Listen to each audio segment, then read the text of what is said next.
Bismillahirrahmanirrahim. Assalamu alaikum wa rahmatullahi wa barakatuh, ma chère semeuse de khir. Allah Azza wa Jal nous dit الذين إذا أصابتهم مصيبة قالوا إنا لله وإنا إليه راجعون. Ceux qui, lorsqu'un malheur les atteint, disent: Nous appartenons à Allah et c'est à lui que nous retournons. Inna lillahi wa inna ilayhi raji'un. Une parole qui fait penser le plus souvent à la mort. Or, cette parole est dédiée à toute épreuve que l'on rencontre. J'aimerais, à travers ce podcast, présenter ma ta'ziya à tous ceux et celles dont un proche, un être cher, est retourné à son Créateur. Adamallahu ajrakum, qu'Allah leur fasse miséricorde et de leur tombe un jardin des jardins du paradis. Quelle réaction dois-je avoir face aux épreuves? Ce verset, subhanallah, peut être qualifié de verset du refuge. C'est le refuge des éprouvés, le verset auquel se réfugient ceux qu'Allah subhanahu wa ta'ala éprouve. Cette vie est une maison d'épreuves, une maison de souffrance, une maison éphémère et instable.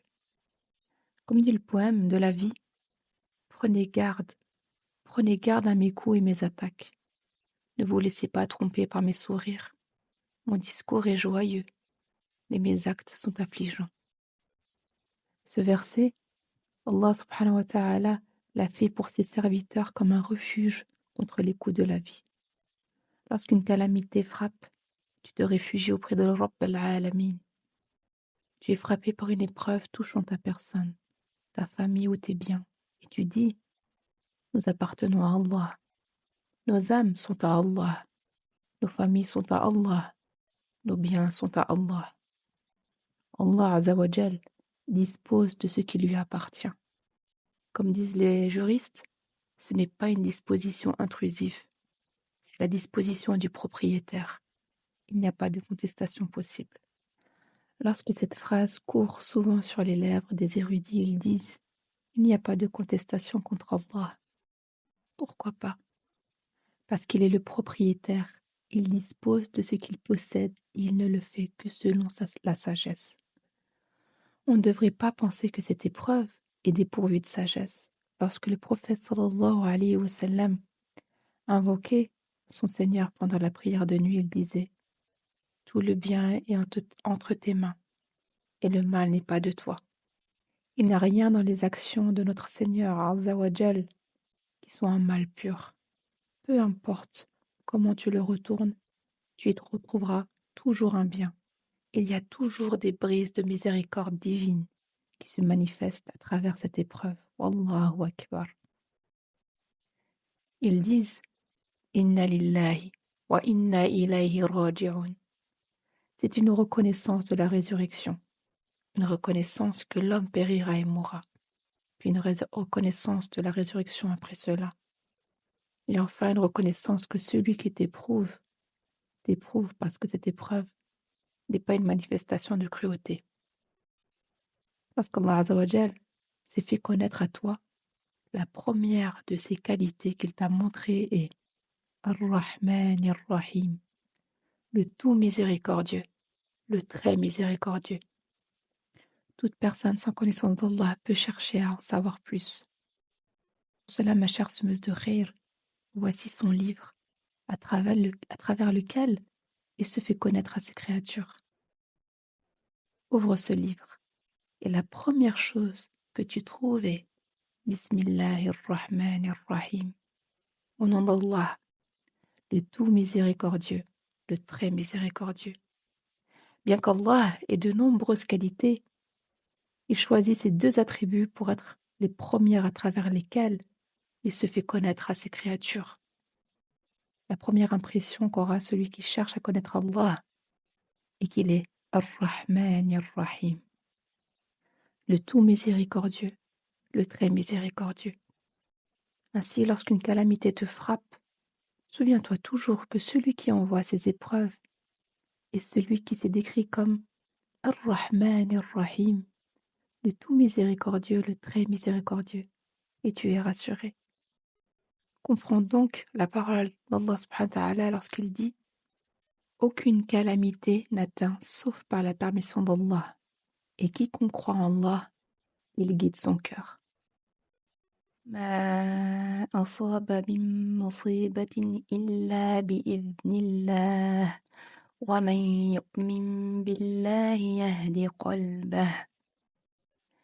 Quelle est la relation entre ces deux phrases? Qu'une calamité n'atteint sauf par la permission d'Allah.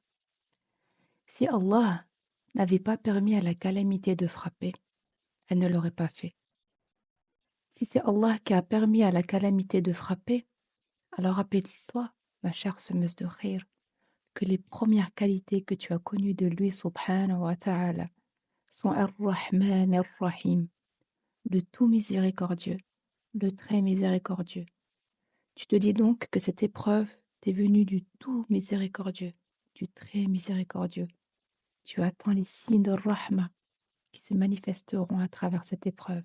Une Rahma qui n'aurait pas atteint le croyant sans cette épreuve. Chacun de nous en fait l'expérience, subhanallah al-azim. Après avoir surmonté une épreuve, nous voyons ses effets, les dons d'Allah subhanahu wa ta'ala à travers elle. Nous nous disons alors, si cela ne s'était pas produit, je n'aurais pas atteint ceci. Un des exemples les plus éloquents est ce qui est arrivé à Yusuf alayhi salam. Dans la vie habituelle des gens, combien de temps faut-il pour atteindre les plus hauts rangs? Ministre, président, vice-président, etc. Combien de temps cela prend? Mais Rabb al-Alamin a raccourci toutes ces étapes pour Yusuf alayhi salam. Il l'a fait entrer en prison et il y est resté quelques années avant d'en sortir comme le trésorier de l'Égypte. Il n'aurait jamais pu atteindre ce rang s'il était resté dans la maison d'Al-Aziz. Ce sont les fruits de la foi, l'iman. Pour le non-croyant, les épreuves le perturbent. Il ne sait pas quoi faire. Le croyant, subhanallah, quant à lui, attend ce qu'il y a derrière l'épreuve, les fruits de la patience et de l'acceptation.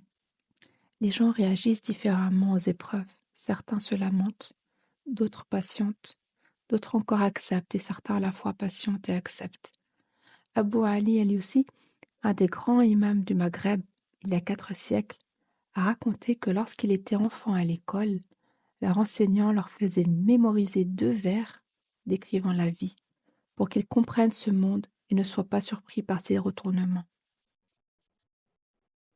Les vers disent: les gens connaissent 8 situations et chaque homme y est confronté. Joie et tristesse, réunion et séparation, difficulté et facilité, puis maladie et guérison. Ainsi, lorsque la tristesse suit la joie, cela ne surprend pas. Ils savent que c'est la vie. Lorsque la réunion est suivie de la séparation, ils ne sont pas bouleversés. Ils comprennent que c'est la nature de ce monde. Face aux calamités, l'homme est maître de lui-même. Veut-il une calamité ou en faire 2? Le sage dit: je veux une seule calamité. Si tu veux une seule calamité, sois satisfait. Quel en sera le résultat? Tu recevras la récompense de la patience. Se lamenter n'empêche pas la calamité. Si tu te lamentes, cries, te plains, la calamité disparaîtra-t-elle? Non, elle ne fera que doubler et tu perdras la récompense. C'est pourquoi Rabb al-Alamin nous a guidés vers cela et donne la bonne nouvelle aux patients, ceux qui, lorsqu'une calamité les atteint, disent: nous appartenons à Allah et c'est à lui que nous retournerons. Inna lillahi wa inna ilayhi raji'un. Ceux-là reçoivent des bénédictions de leur Seigneur et sa miséricorde. Allah n'a pas dit bénédiction et miséricorde dans l'au-delà seulement, non. Mais bénédiction et miséricorde sans restriction dans ce monde et dans l'au-delà. C'est la bonne nouvelle. Rabb al-Alamin n'a pas précisé de quoi il s'agit et donne la bonne nouvelle aux patients. Lorsqu'il est dit bonne nouvelle, il doit y avoir une chose spécifique. Tu ne peux pas simplement dire à quelqu'un bonne nouvelle et partir. Tu te demanderas bonne nouvelle de quoi? Le fait que Rabb al-Alamin ne précise pas ici est pour que l'esprit du croyant imagine les plus grandes récompenses possibles. Parfois, une personne peut être si affligée qu'elle ne voit pas comment cela pourrait lui être bénéfique, ou même douter de la bonté d'Allah, qu'Allah nous en préserve. Cependant, il est important de se rappeler que ce que nous percevons comme une perte peut souvent être une porte ouverte vers un plus grand bien. Un exemple comme ce qui est arrivé à Salama radiallahu anha dans un hadith authentique rapporté par Muslim. Lorsque Abu Salama décéda, elle se souvenait de l'invocation que le prophète sallallahu alayhi wa sallam avait enseignée à ceux qui sont éprouvés. Ya Allah, récompense-moi dans mon épreuve et remplace-la par quelque chose de meilleur. Personne ne dit cette invocation lorsqu'il est éprouvé sans qu'Allah ne le remplace par quelque chose de meilleur. Je répète cette invocation, Inch'Allah. Ya Allah, récompense-moi dans mon épreuve et remplace-la par quelque chose de meilleur. Ces calamités étaient la perte d'Abu Salama. Elle ne pouvait imaginer un homme parmi les compagnons meilleur qu'Abu Salama.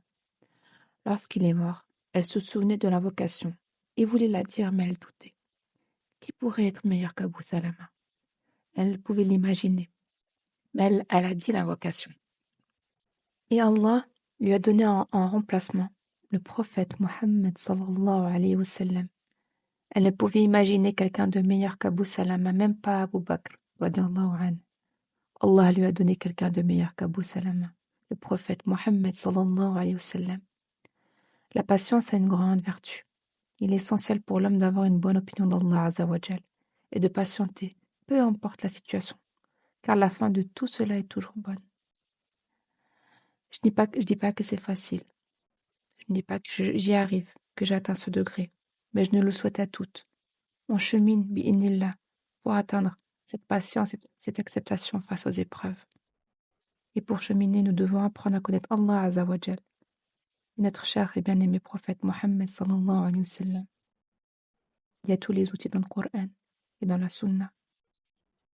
À toi, à moi, ma chère semeuse de khir, nous incombe de cheminer vers ces clés, bi'inillah. Certains musulmans vivent dans des conditions très difficiles. Par exemple, certains agriculteurs au Maroc dépendent de ce que leur apporte la pluie du ciel pour faire pousser l'herbe pour leurs troupeaux. S'il ne pleut pas, ils n'ont pas d'eau à boire, pas d'herbe pour nourrir leurs animaux, rien. De telles années peuvent passer pour eux. Tu entres dans leur maison et tu leur demandes « Comment vas-tu » Ils répondent « Alhamdulillah ». Tu te demandes pourquoi ils louent Allah. Oui, pourquoi louent-ils Allah subhanahu wa ta'ala? Parce qu'ils savent que cette épreuve vient de celui qui est le plus miséricordieux envers eux que leur propre mère et père. Allah ne met ses serviteurs à l'épreuve que pour leur bien. Ils disent donc Alhamdulillah. Le prophète sallallahu alayhi wa sallam disait dans son invocation Ya Allah, protège-nous du mal de ce que tu as décrété. L'homme ne souhaite pas les épreuves. Et Alhamdulillah pour la santé. Rien n'est meilleur que la santé. Nous invoquons Allah en ces termes, comme l'a bien fait, si bien fait notre prophète sallallahu alayhi wa sallam. Ya Allah, protège-nous du mal de ce que tu as décrété. Ya Allah, accorde-nous la force face aux épreuves. Ne fais pas de ce monde notre plus grande souffrance. Et permets-nous de toujours te rappeler dans la facilité comme dans l'adversité. Ya Allah, pardonne-nous ainsi qu'à nos proches. Illumine nos cœurs de foi et fais que notre meilleure action soit la dernière, notre plus beau jour, celui où nous te rencontrerons. Ya Rahman, Ya Rahim, accueille nos défunts dans ton immense clémence. Accorde-leur la lumière et le repos et réunis-nous tous dans ton paradis éternel. Je ne vais pas te demander de t'abonner, ni de liker et de partager. Ce projet est une semence de bien que je confie à Allah Azzawajal, en espérant qu'il l'accepte et qu'elle porte ses fruits. Assalamu alaikum wa rahmatullahi wa barakatuh.